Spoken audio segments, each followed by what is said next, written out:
작년 12월 22일 부산의 한 아파트에서 13살 여중생이 12층 자신의 집에서 추락해 사망했습니다. 여중생은 독감에 걸려 타미플루를 복용 중이었고 추락 전 이상한 증세를 보였다는데 평생 살면서 한 번쯤은 걸릴 수 있는 독감 또는 나의 자녀, 나의 부모님이 걸릴 수도 있는 독감. 오늘 영상을 끝까지 시청하신다면 여러분들 자신과 소중한 가족이 독감에 걸렸을 때 바르게 대처할 수 있습니다. 알아두면 쓸모있는 독감과 타미플루에 대한 모든 것 간단 명료하게 알아보겠습니다.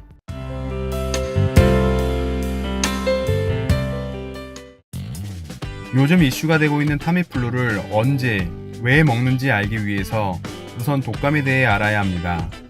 혹시 여러분들 중 독감을 독한 감기 정도로 생각하고 계신 분이 있으신가요? 네, 어쩌면 당연합니다. 약대를 졸업하고 석사까지 밟은 저조차도 제가 독감에 걸리기 전까지는 독감을 독한 감기 정도로 생각했으니까요. 2009년 많은 분들의 생명을 빼앗은 신종플루, 저도 그때 걸려봤습니다. 덕분에 회사를 5일이나 쉬면서 월급까지 받으니 기분이 아주 좋았습니다.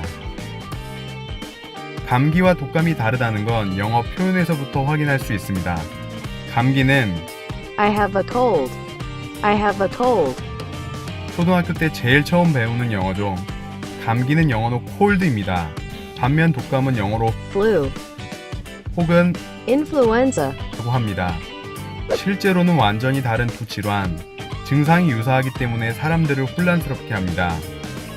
감기와 독감은 모두 바이러스에 의한 질환입니다. 다만 바이러스의 종류가 다릅니다. 독감은 인플루엔자 바이러스 A, B 또는 C에 의해서, 감기는 200여 종에 달하는 감기 바이러스에 의해서 걸립니다. 독감이 유행한다는 표현을 들어보셨을 겁니다. 감기가 사계절 내내 걸릴 수 있는 반면에 독감은 주로 가을, 겨울, 봄으로 이어지는 환절기에 주로 유행합니다. 감기와 독감은 증상이 매우 유사하기 때문에 구분이 쉽지는 않지만 38도 이상의 고열과 아주 극심한 몸살통이 동반된다면 독감으로 의심하고 병원을 방문할 필요가 있습니다. 바이러스에 의한 질환은 안타깝게도 아직까지 치료제가 없습니다. 잠시 후 설명드릴 타미플루도 독감의 치료제는 아닙니다. 감기든 독감이든 결국 여러분들의 면역력으로 이겨내는 것입니다. 그러면 감기약은 왜 사 먹지? 라는 의문을 가지실 텐데 감기 조심하세요. 단순히 증상을 완화시켜 주어 여러분들이 참을 수 있게 해주는 대증요법이라고 보시면 됩니다. 감기는 깨끗하게 손 씻기, 건강한 면역력 유지하기 외에는 딱히 예방법이 없습니다. 독감은 인플루엔자 백신 접종을 통해 어느 정도 예방이 가능합니다. 여기서 잠깐! 독감과 감기가 전혀 다른 바이러스에 의한 것이기 때문에 독감 백신을 맞더라도 감기에는 걸릴 수 있다는 사실, 의사 선생님이 불량 주사를 놔주셨어요 하시는 일이 없으시길 바랍니다. 지금부터 독감에 처방되고 있는 타미플루에 대해 알아보겠습니다.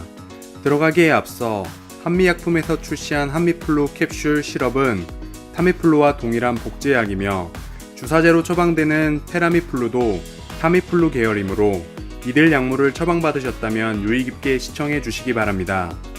타미플루는 독감 바이러스를 없애는 약물은 아닙니다. 독감 바이러스가 더 이상 증식할 수 없도록 억제하는 역할을 하며 그 사이에 우리 몸의 면역계가 바이러스를 처단할 수 있도록 시간을 벌어주는 약이라고 생각하시면 쉽게 이해하실 수 있으실 겁니다.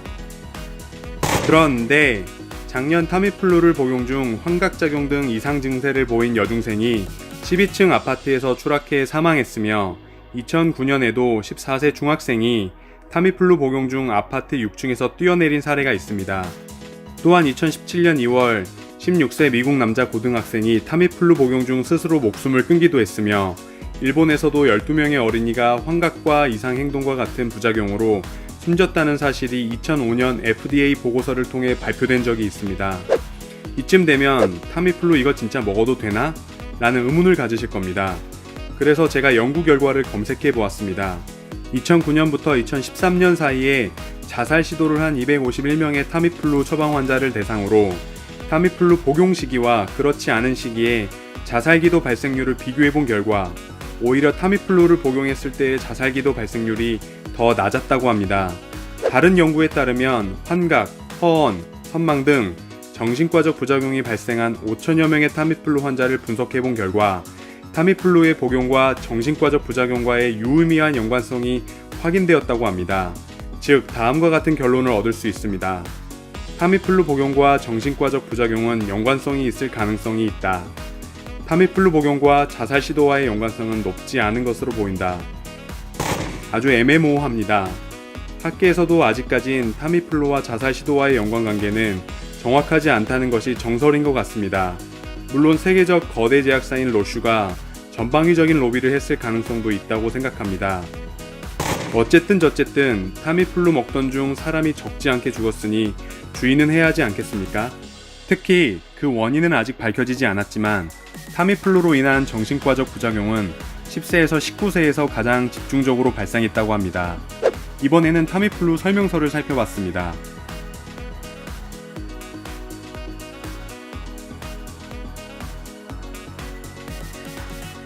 그런데 여러분은 타미플루 처방받으실 때 의사, 약사님께 저런 경고를 들으신 적이 있으신가요? 지금부터라도 우린 알고 있어야 하겠습니다. 우리가 먹는 모든 약은 약효와 함께 반드시 부작용도 나타내기 마련입니다. 약을 먹어서 얻을 수 있는 이익이 약으로 인해 나타날 수 있는 부작용보다 현저히 크다면 당연히 약을 먹어야 하는 것입니다. 타미플루도 마찬가지입니다. 바이러스를 이길 수 없을 정도로 면역력이 낮은 65세 이상의 고령자, 영유아, 임산부 등은 타미플루 없이는 폐렴 등의 부작용으로 사망할 가능성이 있습니다. 참고로 독감 사망률은 10만 명당 0.4명이지만 폐렴 사망률은 그보다 80배 높은 10만 명당 32.2명입니다. 따라서 독감으로 판정된 고령자, 영유아, 임산부 등은 타미플루를 복용하는 것이 바람직합니다. 타미플루는 열알이 한 세트입니다. 하루에 2알씩 5일간 모두 복용하는 것이 가장 바람직하다는 게 국제적 기준입니다. 만약 먹다가 중단하면 체내 바이러스가 내성이 생겨 치료가 더욱 어려울 수 있다는 사실. 오늘 영상이 즐겁고 유익하셨다면 좋아요, 구독 알림을 꼭 눌러주세요.